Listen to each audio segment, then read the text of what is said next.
Video में मैं आपको तारीख के सबसे अमीर तरीन इंसान और माली सल्तनत के बादशाह मानसा मूसा के मुतालिक बताऊंगा।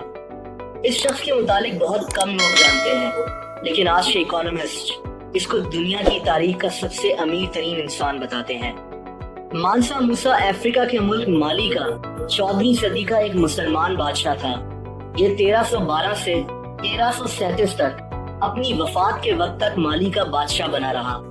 उस वक्त माली की सल्तनत एक बहुत बड़ी सल्तनत थी।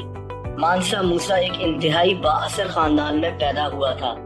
इसके दादा ने माली की सल्तनत को बनाया था, लेकिन मानसा मूसा बादशाह किस्मत से ही बना। दोस्तों, हुआ कुछ यूं कि उस वक्त का माली का बादशाह, जिसका नाम अबू बकर था, हज करने के लिए माली से सऊदी अरब की तरफ निकल पड़ा। उन दिनों हवाई जहाज तो हुआ नहीं करते थे, इसलिए सफर करने के लिए ऊंट और घोड़ों का इस्तेमाल किया जाता था। बादशाह अबू बकर ने जाते हुए सल्तनत का इंतजाम मानसा मूसा के हवाले कर दिया, ताकि उसकी गैर मौजूदगी में मानसा मूसा माली की सल्तनत को चला सके। ये बादशाह हज करने के बाद पैसिफिक ओशियन की तरफ के इलाके को देखने के लिए निकल गया और फिर कभी वापस लौटकर नहीं आया।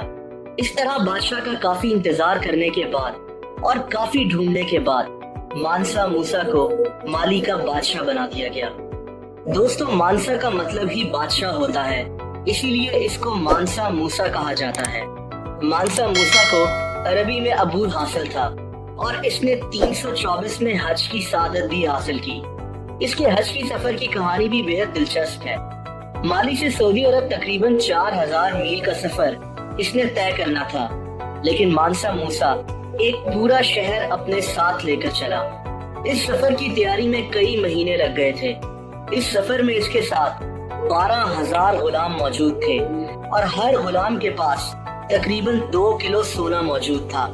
इस काफले में घोड़े और ऊंट और कई और जानवर भी शामिल थे। कहा जाता है कि इस काफले में 80 ऊंट भी मौजूद थे और हर ऊंट के ऊपर 23 से 136 किलो तक सोना लदा होता था।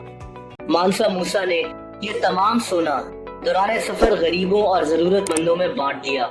मानसा मूसा सोना बांटने में इतना सखी था कि उस दौर में उस खित्ते में सोने की वैल्यू बिल्कुल खत्म हो गई। लोग मानसा मूसा के गुजरने का इंतजार करते थे ताकि उनको सोना मिल सके।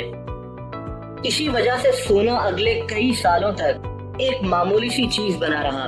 मानसा मूसा ने सोने को फिर से कीमती बनाने के लिए मिस्र से सारा का सारा सोना खरीद लिया। दोस्तों, ये दुनिया की तारीख का वो वाहिद मौका था जब एक शख्स तकरीबन पूरी दुनिया के सोने की कीमत को कंट्रोल कर रहा था। जैसा कि मैंने आपको बताया कि उस वक्त माली की सल्तनत दुनिया की सबसे बड़ी सल्तनतों में से एक थी। कहा जाता है कि माली के एक कोने से दूसरे कोने तक जाने में 1 साल लग जाया करता था।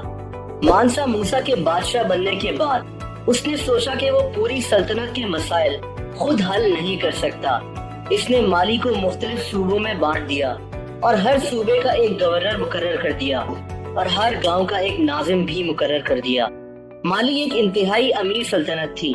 माली में सोने की बेशुमार कानें मौजूद थी। इसके साथ माली में नमक की भी कानें मौजूद थी। मानसा मूसा ने अपने दौरे हुकूमत में तालीम को मुफ्त कर दिया था। इसने उस दौर की सबसे बड़ी यूनिवर्सिटी भी माली में ही बनाई, जिसका नाम यूनिवर्सिटी ऑफ सैनकोर था, जहां से लोग दूर दराज के इलाकों से पढ़ने के लिए आया करते थे। कहा जाता है कि मानसा हर जुम्मे के दिन एक मस्जिद तामीर करवाया करता था।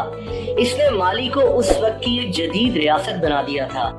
मानसा मूसा जब अपने महल से निकला करता था तो इसके साथ 300 मुहाफिज होते थे जो इसकी हिफाजत किया करते थे। इसकी सल्तनत के लोग इसका बेचैनी से इंतजार करते थे ताकि मानसा मूसा उनमें सोना और अशरफियां बांट सके। दोस्तों, मानसा मूसा की वफात कैसे हुई, इसके मुतालिक तारीख दानों की मुख्तलिफ राय हैं। कुछ लोग कहते हैं कि मानसा मूसा जब हज कर वापस आया तो उसकी वफात हो गई, लेकिन ज्यादातर लोगों का कहना है कि मानसा मूसा की वफात 1337 में हुई थी। उस वक्त मानसा मूसा अपने बेटे को बादशाह बनाने की तैयारी कर रहा था, लेकिन उससे पहले ही वो बीमार पड़ गया और उसकी तबीयत खराब हो गई और वो तबई मौत मर गया। مانسا موسیٰ کا نام تاریخ میں نہ صرف امیر ترین انسان کے طور پر آتا ہے بلکہ اس بادشاہ کے طور پر بھی آتا ہے جس نے مالی کو ایک جدید ریاست بنا دیا تھا۔ فرینڈز، اگر آپ کو یہ ویڈیو پسند آئی ہو تو ایسی مزید انٹرسٹنگ ویڈیوز دیکھنے کے لیے اس چینل کو سبسکرائب ضرور کر دیں، اس ویڈیو کو لائک اور شیئر ضرور کیجیے گا، اور کامنٹ سیکشن میں آپ اپنے کامنٹس بھی دے سکتے ہیں۔ اپنا بے حد خیال رکھیں۔ اللہ حافظ۔